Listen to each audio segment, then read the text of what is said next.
Hey everybody, welcome back to Coming in Hot here on CIH Media. Erik Pessolano, Chuck Lejsek, Mike Perkins with you here on the network. Boys, I don't know why, it's felt like a month since we talked to each other. It's only been a It week. does, doesn't it? My God, there's a lot of stuff that Only been a happened this week. week too.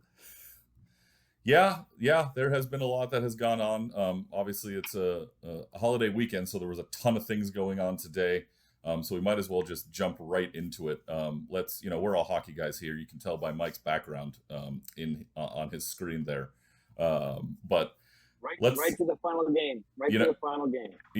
I mean, Dallas and Edmonton today. I know it ended up being a blowout. It wasn't really close, and it was all Oilers. And we've been I talking got about the to series. think about that though. Yeah, I got well, to think about that. we've been talking about the series all week long and how great Connor McDavid is. He showed it again today. But now Edmonton's up 2-1. And Chuck, I guess I'll toss it to you. You have some thoughts.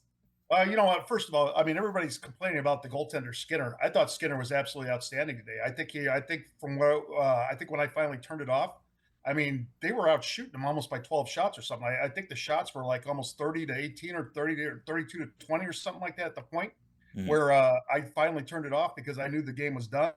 But still, I mean, everybody's giving Skinner a bad rap. But you know, after that first game, he's come back and he's allowed one goal in the last two games in the last 120 minutes. He's been outstanding. Listen, he's got a ton of experience. Last year's season gave him a lot of opportunity for confidence. He's carried that into this year. He's carried that into the playoffs here. Let's face it, guys. The Oilers have basically dominated 8 of 9 periods at this point right now.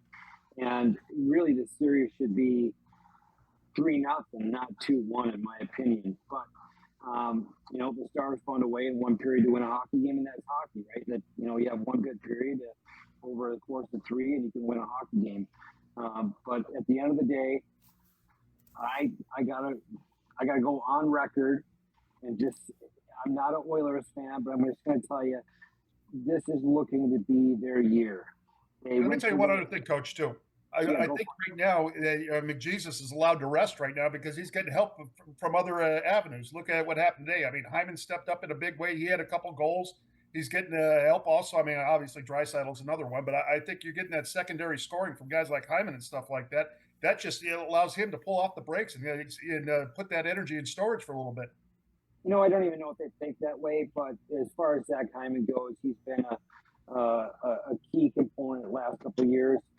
After getting him in a trade over from Toronto, I thought it was an awful move for the Leafs to get rid of him. He's a glue guy. He's a hard worker. He's a guy that's going to go out and do the dirty stuff. He can play with anybody. He can play with top guys. He can play with a Matthews or Marner. He can play with a McDavid, Draisaitl. So he embodies a lot of aspects of what a team needs, and I like to call those guys glue guys. Be careful. Don't say too many good things about the Oilers with your wife in the room. She's a Stars fan, right? No doubt Dawn is a Stars fan. I mean, in a roundabout way, I'm not a Stars fan, but of course my team, the Minnesota North Stars, became the Dallas Stars, so I do have some strings there, but I have a lot of respect for a lot of their players. I think they have a good team. They do not have an answer for that top unit of the Edmonton Oilers at this stage right now. They haven't proven it. Ottinger is one heck of a goaltender. Unfortunately, he hasn't been able to keep the puck out of the back of the net. And like I said, he's allowed a couple soft goals too. That's not really like him, honestly. I mean, I'm going to go back and say it again. They've won 8 of 9 periods, and the series is at where it's at.